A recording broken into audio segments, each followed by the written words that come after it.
Allez, bonjour à toutes et à tous et bienvenue dans cette vidéo de présentation du master spécialisé du commerce international des vins et spiritueux de BSB. Je suis Arnaud Sévigné et je suis accompagné aujourd'hui de mon acolyte Joachim Pinto. Bonjour à tous. Et on est sur le campus de BSB avec Frédéric Mercier, le responsable de cette formation. Bonjour Frédéric. Bonjour. Merci à vous de nous accueillir sur votre campus pour parler de votre formation. Frédéric, durant une quinzaine de minutes, on va échanger sur ce MS, à savoir le contenu du programme, est-ce qu'il y a des voyages d'études et surtout quelles sont les perspectives professionnelles des diplômés de votre formation. Commençons peut-être dès à présent par quel est le secteur économique concerné par les vins et spiritueux? Ça concerne quoi comme type de produit concrètement? Alors tout d'abord, quand on parle de vins et spiritueux, c'est d'abord bien sûr les vins qu'on connaît en France, mais aussi dans le monde entier, puisqu'on n'est pas les seuls producteurs aujourd'hui de vins dans le monde entier. Ça concerne tous les spiritueux qu'on peut retrouver aussi écoutez, en France, à l'international, cognac, vodka, etc., whisky. Mais aussi les bières, qui est un très gros segment et on voit qu'en France, ça a bien performé. Mais aussi des produits un peu plus annexes comme le Porto ou encore une fois le saké. Parfait. Donc du coup, les vins et spiritueux et tous les alcools que vous venez de citer, qu'est-ce que vous préparez concrètement? Quel est l'objectif? Quelle est la philosophie du master spécialisé que vous dirigez? Alors le master spécialisé, déjà avant de parler du master en tant que tel, juste rappeler que c'est le programme pionnier entre guillemets de l'école de BSB, puisqu'il a été l'élément fondateur, 35 ans d'existence, près de 1000 alumni qui sont aujourd'hui déjà dans le vignoble. Et donc c'est le programme qui a permis de constituer la School of Wine qui est ici, donc à côté dans le bâtiment BSB, dans lequel on a 3 programmes différents, dont le master spécialisé. Donc le master spécialisé, écoutez, c'est un programme qui forme des futurs commerciaux et des futurs marketeurs du secteur des vins spiritueux en France et à l'international. Tout ça pour des fonctions qu'on reviendra un petit peu plus tard. Et le lien avec l'international, de toutes les manières, il est quasiment inhérent à ce master spécialisé parce que même si on travaille en France, une grosse partie des consommateurs peuvent être amenés à être à l'international. Donc on a un lien avec l'international, qu'on travaille en France ou à l'international, de manière quasiment inhérente à ce type de secteur. Complètement, parce que d'abord, nous sommes un gros pays exportateur. Donc non seulement on va exporter les vins à l'étranger, mais beaucoup de clients vont venir nous voir en France, et donc il faut les recevoir, et donc les accueillir, et donc bien sûr l'international en fait partie. Quelle est la langue d'enseignement de votre formation majoritairement? C'est du français, de l'anglais? Alors c'est du français, D'accord. c'est un programme historique en français, on a à peu près 20% de cours en anglais, essentiellement sur la dégustation, et quelques cours effectivement sur l'international avec des gens qui sont anglophones. Parfait. Et donc concrètement, ce master spécialisé qui vise à former, vous l'avez dit, des marketeurs et des commerciaux autour d'un secteur, mais un secteur qui a une passion. Et donc du coup, est-ce que vous attendez des étudiants qui vous rejoignent, qui aient une appétence particulière pour ce secteur? Je crois que ce qui est important au départ, c'est de se dire qu'on peut venir même en n'étant pas un connaisseur ou un expert. D'ailleurs, c'est très difficile d'être un expert dans les vins spiritueux parce que c'est un puits sans fond, on peut apprendre toute sa vie finalement. En revanche, ce qui est très important, c'est d'avoir la passion et l'engagement dans le secteur. On ne vient pas ici parce qu'il y a de la lumière ou parce qu'on hésite entre parfum et vin. On vient vraiment parce qu'on a un engagement sur ce secteur qui est très particulier. Parce qu'effectivement, on a des entreprises qui vont du vigneron jusqu'à LVMH, et donc des typologies très différentes. Et encore une fois, quand on mixe ça avec les métiers et en même temps avec effectivement les secteurs, bière, vin, spiritueux, on a une palette finalement de métiers qui est juste extraordinaire. Est-ce que vous pouvez nous donner davantage de détails sur le contenu de ce MS, à savoir des ateliers professionnels ou des interventions d'intervenants extérieurs? Bien sûr, le master est un programme assez classique dans le cursus, entre guillemets. On rentre début octobre. Alors, souvent, on dit pourquoi début octobre? Parce que c'est les vendanges en septembre. Donc, on laisse souvent aux étudiants l'opportunité de faire les vendanges dans une région viticole. Donc, de octobre à mi-mai, ce sont les cours classiques. De mi-mai jusqu'à décembre, c'est un stage obligatoire. Et ensuite, on a une thèse ou un business plan pour les entrepreneurs qui va clôturer finalement le programme. Très simplement aussi, sur le déroulé, le premier semestre est essentiellement consacré en fait, à la connaissance produit, savoir comment on fait un produit, comment on l'élabore et comment on le déguste. Une fois qu'on l'a fait, il faut lui donner une âme à ce produit et le commercialiser. Et ça, c'est tout l'objet du second semestre. Pour ça, on a essentiellement en fait, plusieurs ateliers qui sont là pour compléter bien sûr des cours, mais on a surtout 5 voyages d'études d'une semaine, chacune dans les régions viticoles françaises et un à l'étranger, soit en Espagne, soit en Italie. Une année sur deux en fait, hein, C'est ça, on alterne entre l'un et l'autre. Et sur le plan du contenu des cours, donc vous nous avez expliqué la segmentation connaissance produit et ensuite comment le mettre en valeur, si j'ai bien compris. Est-ce que vous pouvez nous donner des exemples d'intervenants ou des exemples de cours pour qu'on comprenne un petit peu comment ça se passe? Bien sûr. Alors, ce qui est important déjà, c'est que les intervenants qui sont en master spécialisé ne sont que des professionnels. Les seules personnes qui sont des académiques, entre guillemets, ce sont les gens qui enseignent en fait, à l'Institut de la vigne et du vin de Dijon et qui forment les œnologues bourguignons. Les autres personnes qui intègrent le CES ou qui forment ne sont que des gens qui sont en activité. Donc on a un ancien directeur commercial de chez Roderer, par exemple, on a un directeur commercial de chez Lançon. Donc on a des gens qui sont vraiment dans le secteur de l'activité et qui sont dans leur métier aujourd'hui et qui vont le transmettre finalement aux étudiants. Ce qui est important, c'est qu'en fait, le master spécialisé, et pour le coup, est bien spécialisé, non seulement sur le secteur, mais en fait, on est professionnalisant. C'est-à-dire qu'on n'est plus du tout sur des cours académiques, on est vraiment sur des choses qui sont extrêmement professionnelles et donc très en situation par rapport au métier. Avec un business game notamment dont on parlait tout à l'heure en off. Tout à fait, avec la Fédération internationale des vins spiritueux, où là, on mixe en fait les 3 programmes de l'école, plus Reims au niveau du droit, la vigne et du vin, et donc on doit leur exporter des produits sur un marché. Et bien sûr, il y a les aléas climatiques, il y a les taxes, il y a plein de choses qui arrivent, et donc ils doivent résoudre cette énigme, en tout cas aller jusqu'au bout avec ce business game. Ce MS, il correspond aussi à ceux qui ont l'âme de l'entrepreneuriat, qui souhaitent créer leur propre entreprise ou reprendre une entreprise familiale, par exemple. Est-ce que vous pouvez nous en toucher quelques mots? Bien sûr. Souvent, en fait, d'abord, rappeler que la France est un pays de vignobles, mais aussi de petites exploitations qui ont plutôt tendance à se regrouper entre elles. La transmission est un vrai sujet, entre guillemets, d'actualité dans le vignoble aujourd'hui. Et donc, les fils ou les filles d'eux doivent aussi reprendre l'exploitation. En général, il y en a un qui se désigne plutôt pour la partie technique et un pour la partie commerciale. Et donc, on est là pour les former pour effectivement reprendre ces activités-là, développer le business. Mais on a aussi des gens qui sont là pour faire être cavistes ou aussi agents commerciaux, s'ils le désirent. Donc, on a différents types d'activités. Le digital fait aussi partie de l'entrepreneuriat. Et ce qui est important, et je crois que c'est à signaler aussi, c'est que moi, j'ai un parcours issu effectivement de l'entrepreneuriat, mais aussi, entre guillemets, de l'entreprise. Et donc, l'idée, c'est vraiment d'insuffler cet esprit extrêmement opérationnel dans les cours. Très clair. Et avec, justement, vous nous le disiez tout à l'heure, la possibilité de mélanger de l'international, du professionnel, un peu d'académique quand même pour densifier quand même sa culture autour d'un secteur qui est quand même assez compliqué et technique, vous l'avez dit, et donc ça nécessite des cours et des modules là-dessus. Vous avez un bâtiment qui est dédié à l'intérieur du campus de BSB sur lequel on se trouve. Il y a un bâtiment qui est dédié pour votre formation. C'est ça. Alors, ce qui est intéressant, c'est que ce bâtiment, il est dédié à l'ensemble de la School of Wine, qui comprend donc 3 programmes, dont le master spécialisé.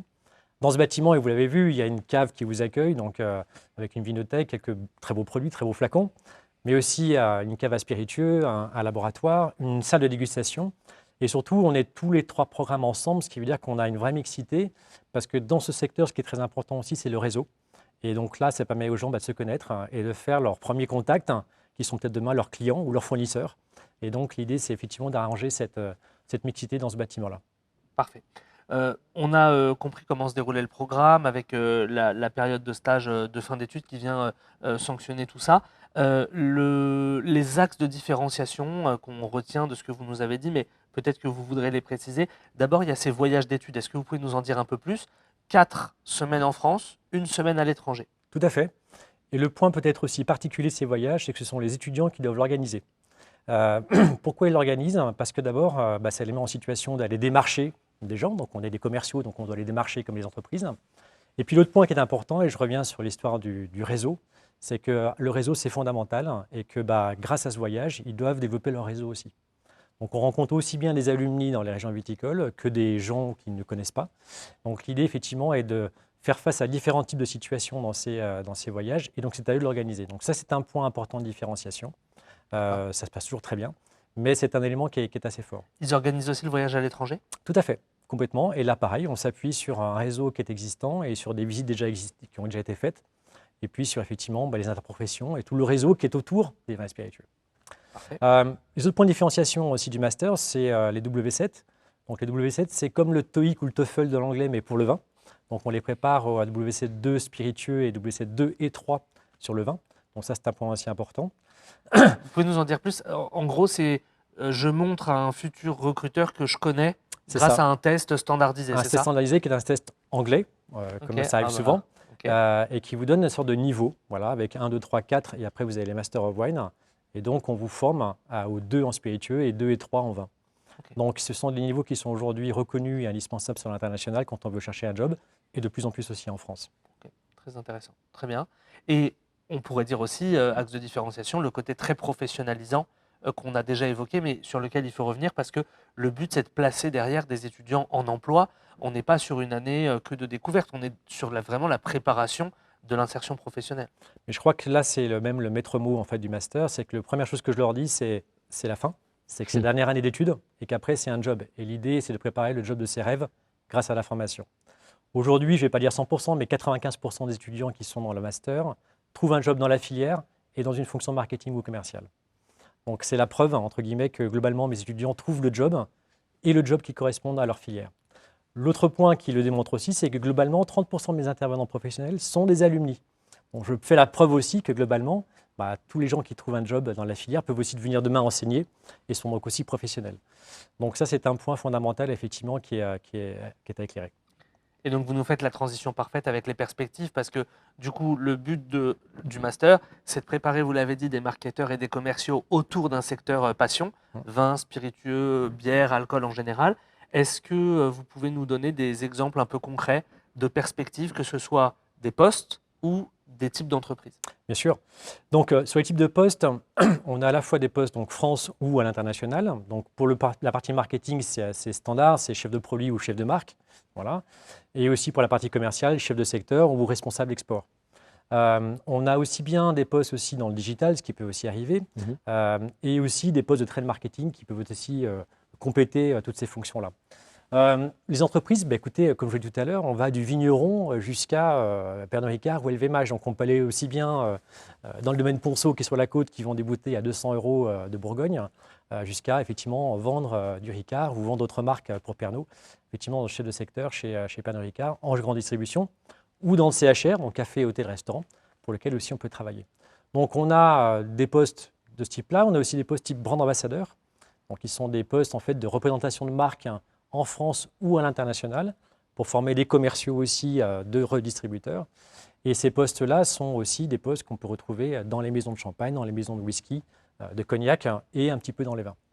Donc les maisons qui embauchent les diplômés du master, écoutez, encore une fois, il y a de tout. Pernod Ricard, MH, voilà, on retrouve aussi donc Ponceau, comme je vous l'ai dit, on a Bardinet, avec qui on a un accord aussi de recrutement avec eux. Donc on a vraiment tout type de fonctions, tout type d'entreprise dans ce secteur. Et aussi alimenté par le réseau alumni dont vous parliez tout à l'heure, qui passe de recruter à recruteur quelques années après. Complètement. Alors ça, c'est un point fondamental. Je vous l'ai dit, le CIVS, c'est 35 ans d'existence, donc master pionnier en France, près de 1000 alumni dans le vignoble qui ont été étudiants et qui maintenant sont aussi recruteurs. Donc, bien sûr, il y a forcément un réseau qui est là et bien sûr une facilité à trouver un job. Je ne dis pas que c'est facile, je dis simplement c'est que le réseau est là pour vous aider effectivement à trouver un job. Parfait. Et est-ce que vous pouvez nous parler un petit peu, vous l'avez quand même évoqué en filigrane, mais peut-être faire un petit mot là-dessus, sur les nouvelles tendances qui traversent le secteur. Vous avez parlé de la digitalisation, peut-être le progrès technique, l'innovation, peut-être le réchauffement climatique. Est-ce que tout ça, c'est des perspectives que vous abordez d'une façon ou d'une autre pendant l'année? C'est bien qu'on les aborde, c'est que c'est même obligatoire. C'est que si on veut former un métier de demain, il faut que les métiers soient, entre guillemets, up-to-date avec tout ce qui se passe aujourd'hui. Et on a effectivement différents fronts aujourd'hui dans les vins spiritueux. Commercialisation, effectivement, le digital est un point important et c'est un axe sur lequel on est aussi très présent aujourd'hui parce qu'on voit très bien aujourd'hui que autant c'était nos parents qui nous donnaient ce qu'il fallait boire, c'est qu'on enseignait aux enfants, qui prenaient ce que disaient les parents, mais aujourd'hui, on commence à avoir un effet inverse, c'est qu'en fait, les enfants commencent à dire, enfin les enfants, les adolescents ou les gens plus âgés, commencent à dire à leurs parents, écoutez, ça, il ne faut plus consommer parce que, pas bio, parce que, etc. Donc il y a pas mal de choses qui sont en train de se transférer en termes de consommation. Le digital aide beaucoup à ça, bien évidemment. L'autre point aussi, c'est le réchauffement climatique. Vous l'avez dit, c'est fondamental. Les vignobles sont tous touchés par ce réchauffement. On a des problèmes d'encépagement, des problèmes de maladies aussi qui sont là. On doit faire évoluer les vins, et ça, c'est important, comme les spiritueux. Et puis, toute la partie RSE qui est aussi en filigrane et qui devient quelque chose de fondamental pour la filière. On l'a vu dans différentes régions viticoles qu'on subit effectivement ce point-là. Et donc, c'est important de l'intégrer aujourd'hui dans les formations.